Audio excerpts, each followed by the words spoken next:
So the Capital One Savor One Cash Rewards card is what I would consider to be one of the best no annual fee credit cards out on the market. This is because this card here compares to even some of the higher annual fee cards where you're paying $95 to even $250 a year to hold, yet this card gives you better cash reward rates than those. Now, the beauty about no annual fee credit cards is right out the gate, as soon as you unbox it out that envelope, you are in the positive. Granted, this is as long as you don't pay any type of credit card debt, but generally, if you're watching these type of videos on my channel, we preach it so often here on what you need to do in order to make sure that doesn't happen. So it shouldn't be an issue. But on the chance that you do have any type of credit card debt, this card is still gonna be pretty helpful for you. Now, before we roll into all of that, just need to say, if you guys are looking to sign up for this card, be sure to check out the links down below in the description. Those are affiliate links, and it's what allows me and my team to post these videos all for free to you. But if you ever see a better offer than the one that exists, always use those offers first.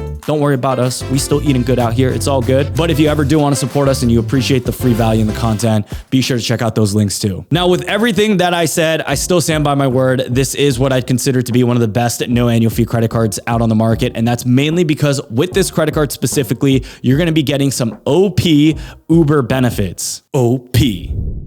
Now, what's interesting is that when you do apply for this card, you're not going to be seeing them advertising this. And I think it's because a part of them wants to keep it low key enough because it is such a good benefit. I actually don't know how Capital One is able to stay profitable, giving 10% cash back on a certain category that I know certain people in certain parts of the US may be utilizing quite frequently. So think about it like this. If you live in New York City, you don't have a car, which most people there don't, and you have to Uber to get around because you don't want to be going through the metro or the train station, you're getting 10% back. Not only that, but you're also getting a Uber One membership all for free with this card. And you also get Uber Eats 10% cash back. Now, as someone who doesn't really take Uber that often, unless I'm traveling for a vacation or for a conference, the Uber Eats benefit still comes in handy. This is because there are still times your boy needs to eat and I don't want to cook. And that's when I'll be using Uber Eats. But boy, oh boy, 10% back is pretty good. So let's go over some of the fine print because this deal here isn't actually going to last for long. When it comes to the 10% cash back more specifically, it's actually going to be ending on November 14th, 2024. So depending on the time that you're watching this video, you want to make sure that you get this card earlier rather than later because we're not going to be seeing this benefit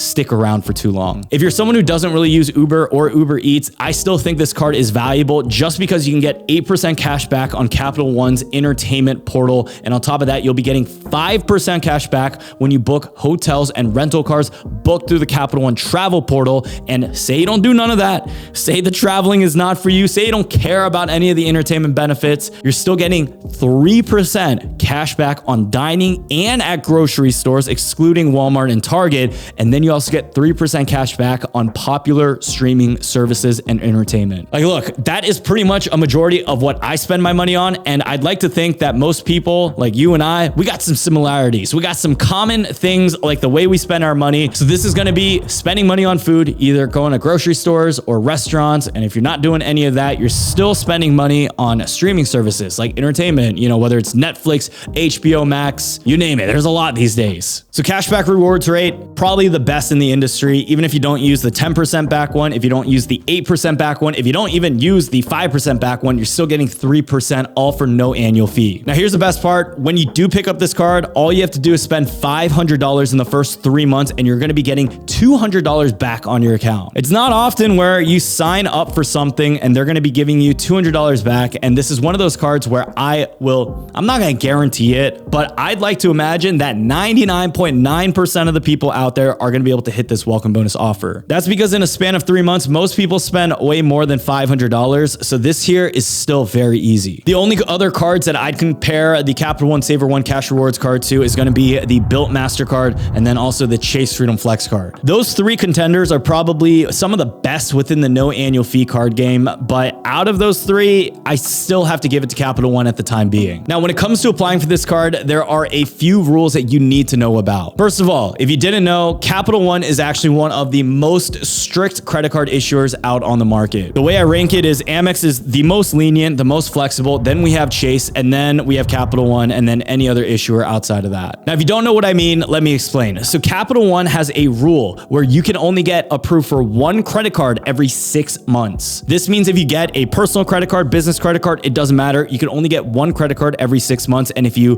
picked up the Capital One Venture X card like 2 months ago, you're gonna probably get denied. I don't want to say automatically denied because you always got like some random little occurrences. Some of y'all DM me like, yo, Brian, you know, this is the rule, but I was able to bypass it. I'm not gonna say everyone, okay? Your miles will always vary, but this is the general rule of thumb at the time of filming this video. Not only that, but Capital One also restricts you in holding just 2 of their credit cards. So if you happen to like just all of their credit cards, your team Capital One, you would still only be able to get 2 of them. One thing I also don't like about Capital One is the fact that they pull from all 3 credit bureaus. So this means if you have a really good score on your TransUnion, but then your Equifax is a little sloppy, they will look at all 3. And if for some reason one credit report doesn't add up to the other one, they may go ahead and deny you there. Now that would usually be the case with most issuers, but I also need to mention that Capital One is a little funky, where some people even report that Capital One tends to approve people more if you have bad credit rather than if you have good or excellent. So as an example, your boy's at around the 800 credit score right now, and if I applied for this card, I actually don't know if I would get approved. The benefit of this is that if you have terrible credit, they are most likely going to approve you, but that is because they know that people who have credit card debt